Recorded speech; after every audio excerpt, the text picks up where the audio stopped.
내가 오늘 명하는 모든 명령을 너희는 지켜 행하라. 그리하면 너희가 살고 번성하고 여호와께서 너희의 조상들에게 맹세하신 땅에 들어가서 그것을 차지하리라.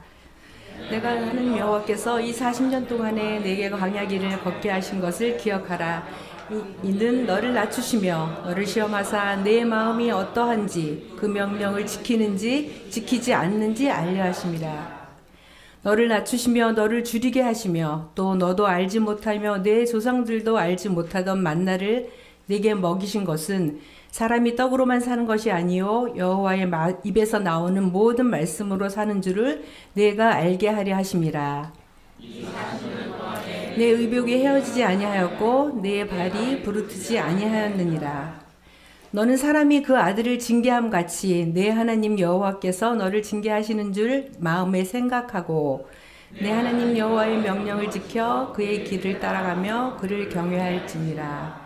내 하나님 여호와께서 너를 아름다운 땅에 이르게 하시나니 그곳은 골짜기든지 산지든지 시내와 분천과 샘이 흐르고 밀과 보리의 소산지요 고다가와 석류와 감람나무와 꿀의 소산지라.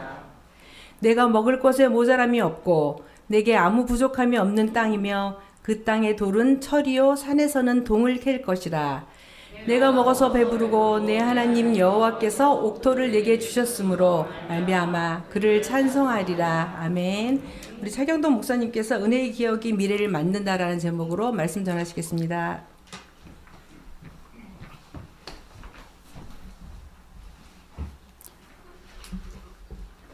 네, 할렐루야. 오늘 예배 참석하신 모든 분들 주님의 이름으로 축복합니다. 분위기가 엄숙해졌습니다. 이 분위기 어떻게 할까요? 네, 우리 지난주는 추수감사주의 그리고 성례식 더불어서 감사 찬양으로 아주 은혜로운 시간을 보냈었죠. 순서도 많았고 또 많은 또 시간들을 함께 했는데 지난주에 우리 또 찬양대회를 또 지휘하시나 수고하신 우리 류지혜 사모님 뵈면서 사모님의 인내와 또 끈기 그리고 추진력을 제가 볼 수 있어서 좀 존경의 마음을 표하고요. 우리 함께한 우리 찬양대원들 또 함께해서 너무나 은혜로운 찬양이었습니다. 제가 교육자 생활만 한 20년 넘게 했는데 처음으로 찬양대에서 같이 베이스 파트를 이렇게 베이스 파트로 이렇게 참여를 했는데 너무 색다른 또 은혜였습니다. 또 지난주에 얼마나 또 순서가 많았습니까? 홍 목사님 보면서 좀 극한 직업이다 생각을 했는데 네, 또 많은 순서들을 또 은혜롭게 또 인도해 주셔서 너무 감사했고요. 네, 그렇습니다. 그래서 수고하신 분들 또 맛있는 음식을 또 준비하신 우리 또 성도님들 두루두루 이 모양 저 모양으로 수고하신 모든 분들께 우리 격려의 박수로 함께 했으면 좋겠습니다. 입동이 좀 많이 지났는데 날씨가 확실히 추워졌습니다. 쌀쌀해졌죠. 따뜻한 차 한 잔이 또 그리워지는 계절인데 차 한 잔 드시면서 또 추억에 잠기곤 하는 그 계절인 것 같아요. 여러분 요즘에 어떤 생각들을 많이 하고 계십니까? 이제 연말을 향해서 쭉 가는데 많은 생각들이 이제 교차하겠죠. 고등학교 3년의 시간을 다 보내고 얼마 전 수능 시험을 치른 우리 고3 학생들 또 학부모님들 환희와 탄식이 교차할 것 같은데 참 많은 위로를 드리고요. 또 좋은 결과가 있기를 축복합니다.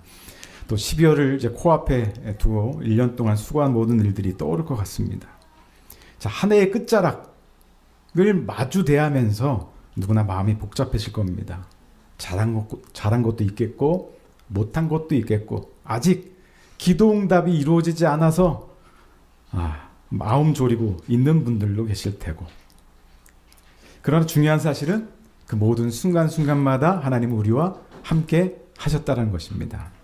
그래서 오늘 우리가 다시 한번 묻고자 합니다. 하나님은 올해 나에게 어떤 은혜를 주셨는가? 나는 그 은혜를 기억하고 있는가? 자, 추수감사절을 지낸 이 시점에 하나님께서는 기억을 통해 새로운 은혜의 문으로 우리를 이끌고 계십니다. 얼마 전에 우연히 모 전시회를 갔습니다. 그림 그리고 행복 나누기라는 주제로 전시회가 열렸었는데요. 굉장히 저의 시선을 끌었던 아주 인상 깊었던 작품이 있어서 소개해 드리려고 합니다. 그림을 보여주시죠. 누가 그린 것 같습니까? 네, 초등학생이 그린 것 같기도 하고, 네, 조금 있다가 어떤 사람이 그렸는지 말씀 한번 드리겠습니다. 자, 그림을 보시면 아주 평범한 초등학생이 그린 것처럼 평범하고 아주 소소한 작품처럼 보입니다. 근데 이 작품의 작가의 프로필을 보고 놀랐습니다. 연세가 많으세요. 그리고 독학으로 그림을 그려오신 분이라는 사실을 알게 됐습니다. 6.25 한국 전쟁으로 인해서 고등학교를 중퇴하셨고 학력이 그게 전부입니다.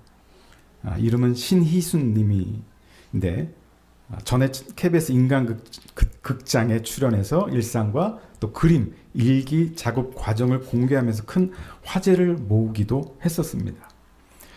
여러분 보시다시피 이 그림 일기를 보면 화려한 기교는 없습니다. 어린아이처럼 단순한 선, 소박한 색감, 그리고 짤막한 글.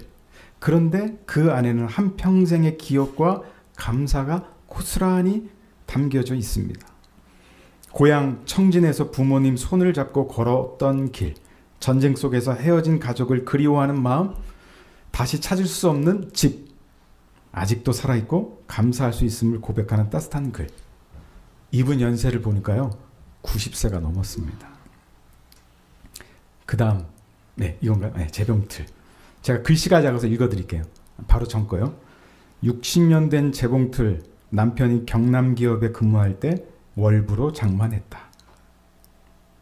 네, 그전 겁니다. 주 안에 있는 나에게 딴 근심 있으랴. 십자가 밑에 나아가 내 짐을 풀었네. 주님을 찬송하면서 할렐루야 할렐루야. 내 앞길 멀고 험해도 나 주님만 따라가리. 아멘. 조각 보자기 2개와 연필 주머니 만들었다. 바늘귀가 잘 들어가지 않았다. 그래도 감사히 끝났다. 2025년 3월 3일. 나의 재봉틀. 나와 함께 반세기 동안 살아온 재봉틀. 남편이 경남기업에 다닐 때 월부로 산 재봉틀. 이제 내 생이 끝나기 전에 딸에게 남겨주고 싶다. 마지막으로 3배 적삼 만들었다. 7월 21일에 경숙이에게 재봉틀을 주었다. 2025년 5월 19일 밤에. 마지막입니다. 나의 91회 생일. 나의 자녀들, 새로 태어날 세 사람 손주들. 그림 그리니 마음이 기쁘고 하나님 감사합니다. 2025년 7월 22일. 신희순님은 이렇게 이야기를 합니다. 잊어버리면 아까워서요. 감사할 것들을 붙잡고 싶어서 그립니다. 저는 이 희순님의 그림 읽을 보면서 기억이 감사가 되는구나. 감사가 다시 나의 힘이 되는 그러한 과정이 있구나. 그것을 보여주는 작은 영적 기록과도 같다라고 생각을 했습니다. 사랑하는 성도 여러분, 우리는 지난주 추수감사주의를 통해서 하나님께서 우리의 삶에 베푸신 은혜를 깊이 돌아보았습니다. 감사주의는 언제나 아름다운 절기이죠. 그런데 성경은 말합니다. 감사 다음에 더 중요한 주제가 있는데 그것이 바로 기억이라고 하는 것입니다. 감사는 그날의 고백이라고 한다면 기억은 삶으로 살아내는 결단입니다. 감사는 예배의 순간이지만 기억은 월요일부터 다시 시작되는 신앙의 실제입니다. 모세는 이스라엘에게 말합니다. 가나안에 들어가기 직전 광야 40년을 지나 이제 풍성함의 문 앞에 선 이스라엘에게 가장 먼저 말한 것은 약속도 아니고 축복도 아닙니다. 무엇입니까? 잊지 말라. 하나님을 잊지 말라. 은혜를 잊지 말라. 오늘 우리는 이 말씀을 함께 붙잡으면서 추수감사 이후의 삶을 다시 걷기 위한 영적 준비를 하려고 합니다. 먼저 광야의 기억을 잊지 말라라고 말씀하시죠. 사랑하는 여러분, 우리는 광야를 좋아하지 않습니다. 돌아서 가는 길, 불편한 길, 기다림의 시간, 실패와 눈물의 시간, 누구도 그 시절을 다시 떠올리고 싶어 하지 않습니다. 저도 그렇습니다. 그러나 하나님은 굳이 그 광야를 기억하라라고 하십니다. 왜일까요? 왜 기억하라고 하실까요? 기억은 단순한 회상이 아니라 배움의 과정이기 때문에 그렇습니다. 학교에서 배우는 것이 기억을 통해서 쌓여가듯이 신앙도 기억을 통해서 자랍니다. 기억이 사라지면 배움은 멈추죠. 배움이 멈추면 성장은 더 이상 일어나지 않습니다. 하나님은 우리 각자의 광야를 하나님의 학교로 사용하셔서 우리를 자라게 하십니다. 그래서 우리는 광야에서 하나님이 하신 세 가지 일을 오늘 살펴보기를 원합니다. 첫 번째는요, 하나님은 이스라엘을 인도하셨다는 겁니다. 우리 2절 말씀 함께 읽어볼까요? 시작. 내 하나님 여호와께서. 아멘. 광야는 길이 없는 곳입니다. 지도가 없고요. 그리고 익숙한 풍경도 없습니다. 제가 이스라엘 20년 전에 신대원 졸업하면서 졸업여행으로 이스라엘 갔었는데요. 광야길을 한 2-3시간 가는데 그곳이 그곳 같아요. 똑같습니다. 여기나 거기나. 그러니 어디로 가야 될지 아무것도 모르겠더라고요. 이스라엘은 아침마다 이렇게 물었을 겁니다. 오늘은 어디로 갑니까? 오늘은 어디로 가지요? 그러나 그들은 방치되지 않았습니다. 하나님께서 불기둥과 구름기둥으로 하루하루 한 걸음 한 걸음 인도하셨습니다. 그런데 그 인도하심은 빠른 길이 아니라 하나님 보실 때 가장 옳은 길이었다라고 하는 것입니다. 우리 인생도 그렇습니다. 때로 우리는 말하죠. 계획이 실패했어요. 생각한 길로 가지 않았어요. 왜 이렇게 먼 길을 돌게 하십니까? 그러나 시간이 지나 보면 그 길은 결국 하나님이 인도하신 길이었음을 알게 됩니다. 우리가 실패했다고 느낄 때도 하나님은 뒤에서 우리를 붙들고 계셨습니다. 광야의 인도하심은 목적 없는 방황이 아니라 하나님이 준비하신 자리로 이끄시는 믿음의 길이었습니다. 두 번째로 하나님은 이스라엘을 낮추셨습니다. 2절 중반부에 보면 너를 낮추시며 너를 시험하사 이렇게 말씀을 하셨습니다. 일부러 낮추셨습니다. 광야에서요. 이스라엘을. 여기서 낮추다는 의미가 뭘까요? 좀 더 원어적인 의미가 뭘까 접근해 보니까 단순히 겸손해졌다는 의미를 넘어서서 의존하게 만들다. 스스로 할 수 없음을 깨닫게 하다라는 뜻이 있더라고요. 스스로 아무것도 할 수 없게끔 하나님께서 낮추셨다라는 겁니다. 광야는 우리의 능력, 경험, 자존심으로 버틸 수 있는 곳일까요? 아닙니다. 아무리 능력이 있어도요, 아무리 체력이 좋고 아무리 똑똑해도요, 광야에서는 아무 힘을 발휘할 수가 없습니다. 지혜, 기술, 인맥, 배경, 결정적인 도움이 되지도 못합니다. 그래서 광야는 인간을 낮추는 곳입니다. 하지만 그 낮아짐은 부끄러움이 아니라 하나님께 다시 돌아가도록 만드는 은혜의 낮아짐입니다. 우리가 낮아질 때 비로소 기도가 시작이 되죠.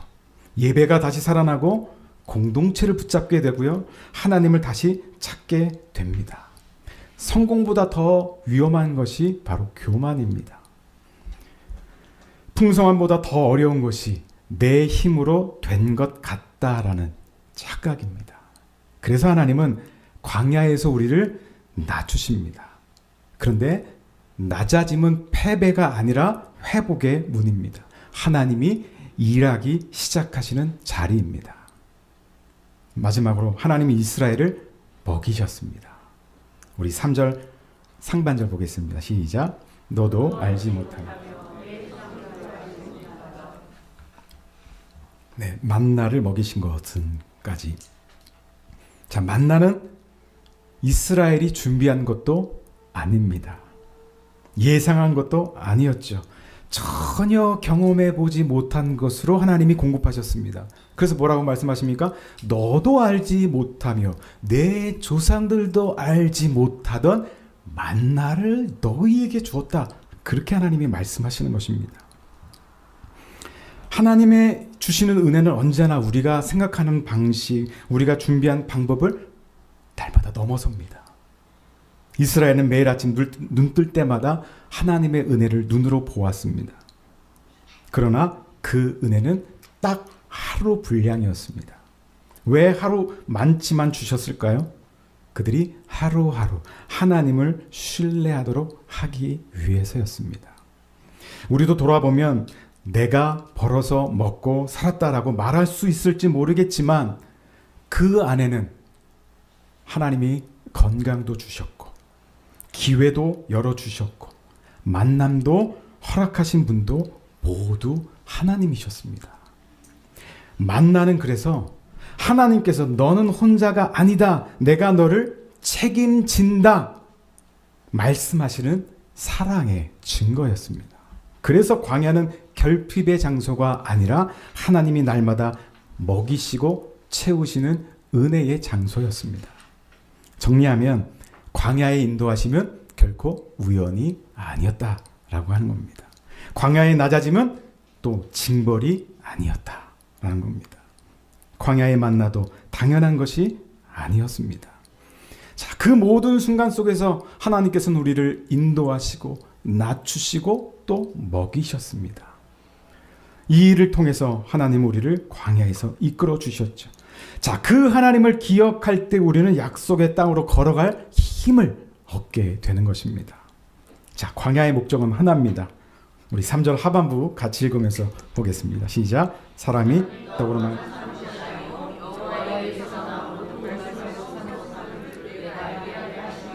아멘.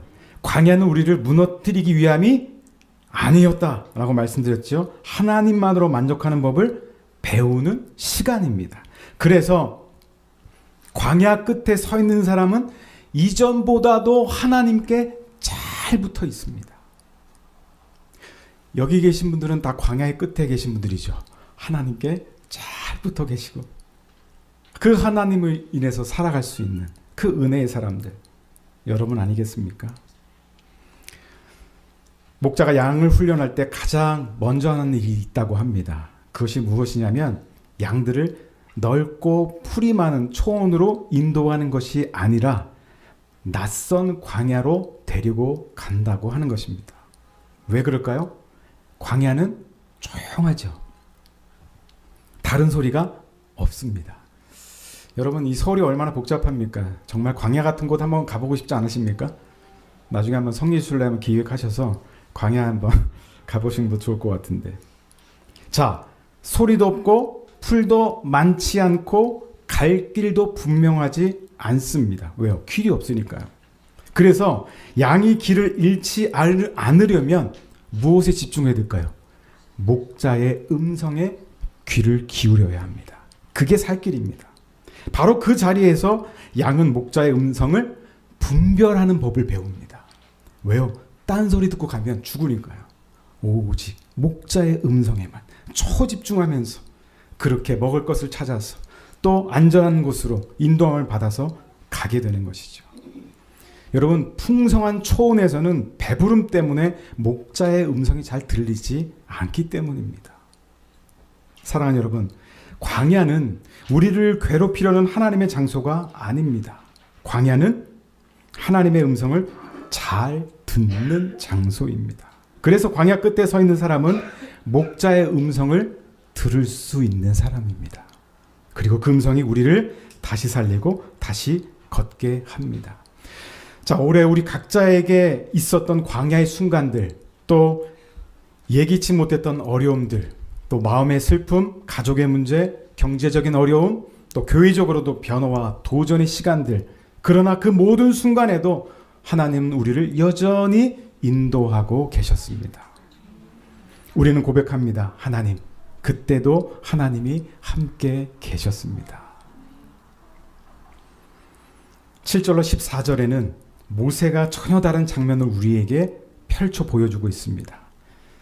자, 풍성한 가운데 더 큰 위험이 숨어 있다라고 화제를 전환하고 있죠. 자, 아까도 말씀드렸습니다만 광야는 고난의 장소였지만 가나안은 풍성함의 장소입니다. 7절을 볼까요? 내 하나님 여호와께서 내게 아름다운 땅에 이르게 하려 하시나니. 자, 그 땅에는 샘이 있고 밭이 있고 포도와 무화과와 성유와 기름과 꿀이 있다 했어요. 모든 게 다 들어있는 것이죠. 의식주, 내가 입고 먹고 거주하는 모든 것이 다 마련되어 있는 부족함이 없는 땅입니다. 그런데 바로 그 풍성함이 또 다른 시험이 된다라는 말씀입니다. 그래서 모세는 이렇게 경고하죠. 12절부터 14절인데 읽겠습니다. 내가 먹어서 배부르고 아름다운 집을 짓고 거주하되 또 내 소와 양이 번성하며 내 은금이 증식되며 내 소유가 다 풍부하게 될 때에 내 마음이 교만하여 내 하나님 여호와를 아멘.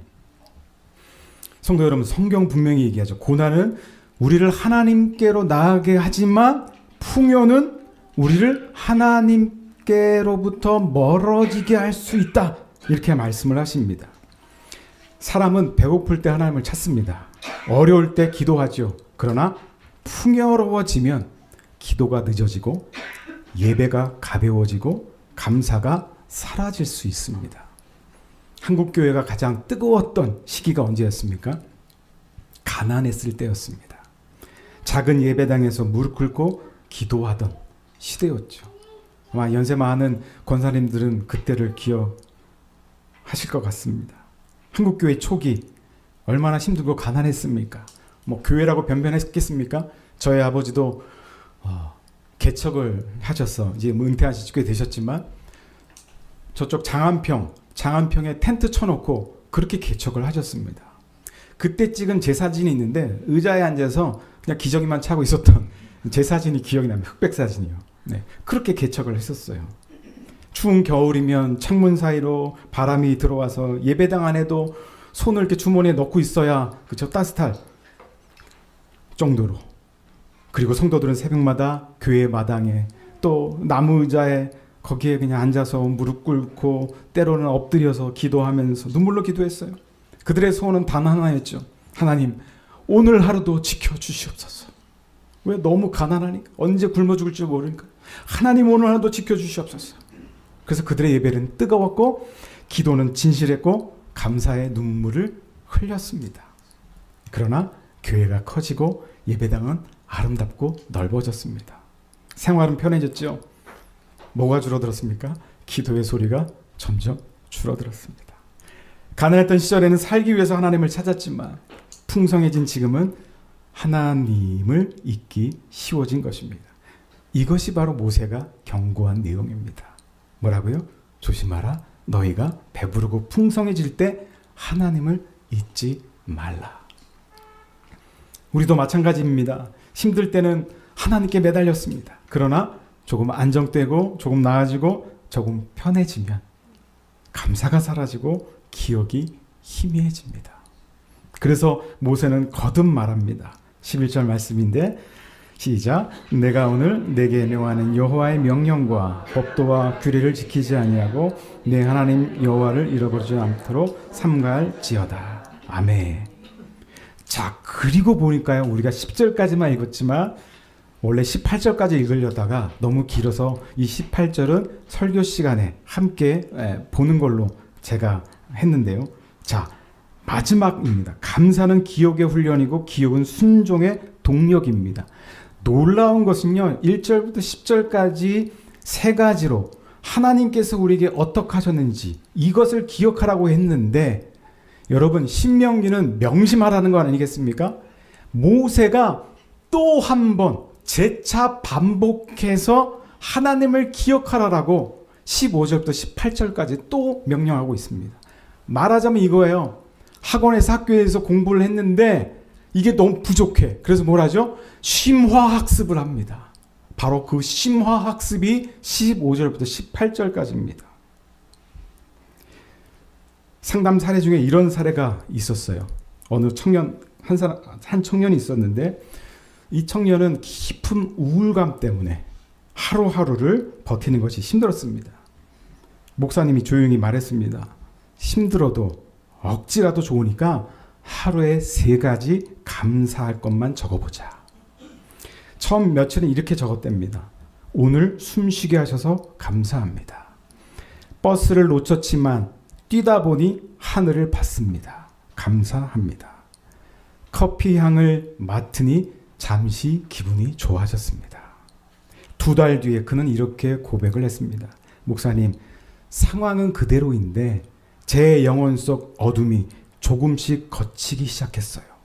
감사가 제 마음의 등불이 되었습니다. 여러분들이 잘 아시는 미국의 유명 방송인이었죠. 오프라 윈프리. 오프라 윈프리 쇼로도 되게 유명했던 흑인 여성인데요. 이 여성은 10년 넘게 하루도 빠짐없이 감사의 길을 써왔다고 이야기를 합니다. 그녀의 글에서 저는 인상 깊었던 말이 있었습니다. 이겁니다. 나는 감사함의 공간에 산다. 나는 감사함의 공간에 산다. 너무 멋진 표현인 것 같아요. 내가 있는 곳에 모든 것들이 다 감사합니다라는 그런 뜻 아니겠습니까? 돌려서 보면 작은 것부터 감사하기 시작했고 감사함이 많아질수록 더 많은 풍성함이 왔다라고 이야기를 했습니다. 이제 모세는 다시 한번 이스라엘에게 묻습니다. 왜 하나님을 기억해야 하는가? 심화학습이라고 말씀드렸죠. 자, 단순히 과거를 떠올리기 위함이 아닙니다. 기억이 곧 믿음의 뿌리이고 순종의 원천이기 때문에 그렇습니다. 감사는 감정에서 나오기보다는 기억에서 나옵니다. 그리고 그 기억이 다시 우리의 삶을 하나님께로 향하게 만드는 순종의 동력이 됩니다. 모세는 그 기억해야 될 내용을 재차 다시 한번 3가지로 정리를 합니다. 2번 강조했다는 건 굉장히 중요한 얘기죠. 왜 하나님을 기억해야 합니까? 첫 번째, 위험한 길에서도 하나님이 보호하셨기 때문입니다. 너를 인도하여 그 광대하고 위험한 광야 곧 불뱀과 정갈이 있고 물이 없는 간조한 땅을 지나게 하셨으며, 아까 인도하셨다고 그랬죠? 근데 오늘 뭐라고 얘기합니까? 지금은 보호하셨다. 더 심화로 나가는 겁니다. 광야는 단순히 불편한 장소가 아니라 위험한 장소입니다. 낮에는 타는 듯한 더위, 밤에는 살을 애는 듯한 추위, 또 언제 나타날지도 모르는 위험한 짐승들, 그리고 도적대들, 더군다나 마실 물 한 방울도 찾을 수 없는 그런 곳. 이스라엘이 그 광야를 40년 동안 지나온 것은 그들이 생존 능력이 좋아서가 아니었습니다. 하나님의 보호하심이 매 순간 그들을 지키고 계셨기 때문이었습니다. 사랑하는 여러분, 우리도 오늘 광야길을 걸어오면서 셀 수 없는 위험 속에 살았습니다. 여러분들이 잘 아시는 한문철 TV라고 아십니까? 블랙박스 영상을 토대로 해서 교통사고 사례를 많이 보여주는데, 거기 보면 정말 우리가 상상 이상의 사고들이 얼마나 나옵니까? 그래서 한문철 씨는 운전을 안 한답니다. 그 영상을 보면서 계속 강의를 하다 보니까 저도 그 영상을 보니까 운전하기가 겁나더라고요. 제가 집에서 교회까지 오는데 시간이 꽤 걸리지 않습니까? 고속도로를 타기도 하고 간선도로를 타기도 하고, 그러면 제 앞서서 사고 난 장면을 보기도 하고, 제가 지난 다음에 난 사고를 또 뒤늦게 접하기도 하고. 여러분, 이 자리에 온 것은요, 우리가 당연하게 운이 좋아서 이 자리에 있는 게 아닙니다. 언제든지요, 우리도 그 사고에 직면할 수 있는 위험성, 연약함이 우리 가운데 있습니다. 우리가 알지 못한 사고, 보지 못한 위기, 또 미처 깨닫지 못한 위험들 속에서 하나님께서 조용히 막으시고 보호하신 것이죠. 그래서 진짜 은혜는요, 우리가 눈으로 본 기적뿐만 아니라 우리가 모르고 지나간 수많은 위기 속에서도 하나님이 우리를 지켜내셨다라는 겁니다. 자, 2번째 심화학습이죠. 절망 순간에도 하나님은 공급하셨습니다. 15절 16절인데요. 또 너를 위하여 단단한 반석에서 물을 내셨으며 내 조상들도 알지 못하던 만나를 광야에서 내게 먹이셨나니. 자, 광야에서 가장 절망적인 순간은 물이 없을 때입니다. 목말라 죽을 때. 그런 죽을 위기에 놓였습니다. 그런데 하나님은 아무도 상상하지 못하는 방법으로 그 물을 공급하셨는데 어떻게 하셨습니까? 단단한 반석에서 물을 내셨습니다. 그리고 조상들도 알지 못했던 만나를 통해서 우리를 먹이셨습니다. 사람은 위기를 만나면 이렇게 얘기하죠. 이제 끝이다. 이건 답이 없다. 그러나 하나님은 말씀하십니다. 사람이 볼 때 끝나는 자리에서 나는 새로운 길을 시작한다. 하나님이 반석에서 물을 내신 이유가 뭘까요? 막힌 길도 길이 되고 단단한 돌도 생명의 통로가 될 수 있음을 보여주시기 위함입니다. 우리도 돌아보면 전혀 여유가 없던 순간에 어떤 누구의 손길을 통해서 또 귀한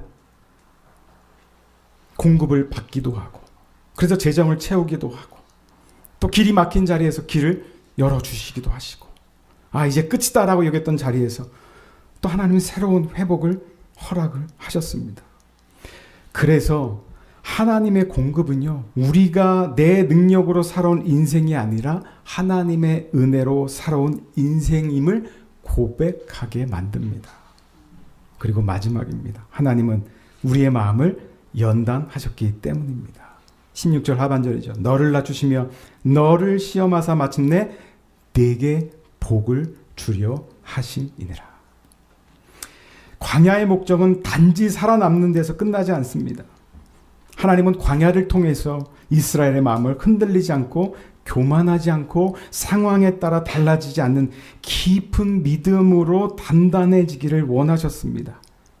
여기에 시험하사라는 이 단어는요, 넘어뜨리려는 시험이 아니라 단단하게 만들려는 연단을 의미합니다. 금이 불 속을 지날 때만이 순금이 되지 않겠습니까? 마찬가지로 믿음도 광야를 지나며 순수해지고 진짜가 됩니다. 자, 그리고 무엇보다 중요한 것은 하나님이 연단하신 목적이 뭐라고요? 내게 복을 주시려고. 복을 주시려고. 맞습니다. 하나님은 우리를 낮추실 때도 우리를 힘들게 하시려는 것이 아니라 복을 받을 그릇으로 만들기 위해 준비시키십니다.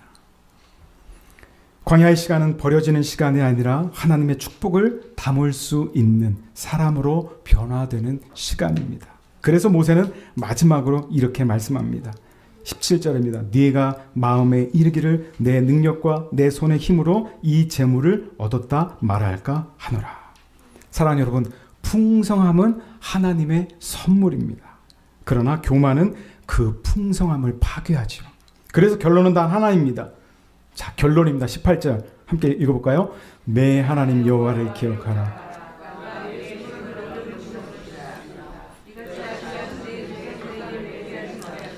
오늘과 같이 이루려 하심이니라. 아멘.